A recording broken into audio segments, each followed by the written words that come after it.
എല്ലാവരും ആഗ്രഹിക്കുന്ന ഒരു കാര്യമാണ് പരിഗണിക്കുക എന്ന് പറയുന്നത് അല്ലേ. നമ്മൾ ഏറ്റവും കൂടുതൽ പരിഗണിക്കുന്നവരോട് നമുക്കൊരു പ്രത്യേക ഒരു ഇതായിരിക്കും അല്ലേ. എന്നെ പരിഗണിക്കുന്നുണ്ടല്ലോ. പക്ഷേ ഈ പരിഗണന നമുക്ക് എങ്ങനെയാണ് ലഭിക്കുന്നത്? നമുക്കറിയാം, മൃഗങ്ങളെ കൂട്ടത്തിൽ തന്നെ ഏറ്റവും കൂടുതൽ പരിഗണിക്കുന്നൊരു ജീവിയാണ് സിംഹം അല്ലേ. സിംഹത്തിന് രാജാവായിട്ടാണ് കാടുകളിൽ അറിയപ്പെടുന്നത്.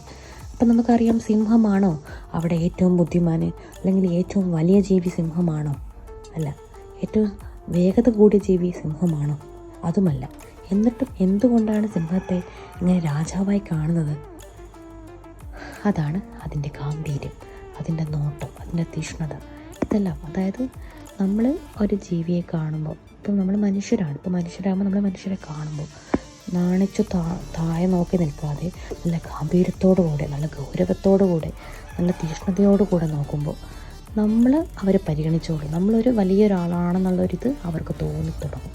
അതുകൊണ്ട് നമ്മൾ എന്ത് ചെയ്യുക, നമ്മുടെ പെരുമാറ്റത്തിലൂടെയാണ് നമ്മൾ പെരുമാറ്റമാണ് നമ്മളെ പരിഗണിക്കാനുള്ള ഏറ്റവും വലിയൊരു ആയുധം എന്ന് പറയുന്നത്.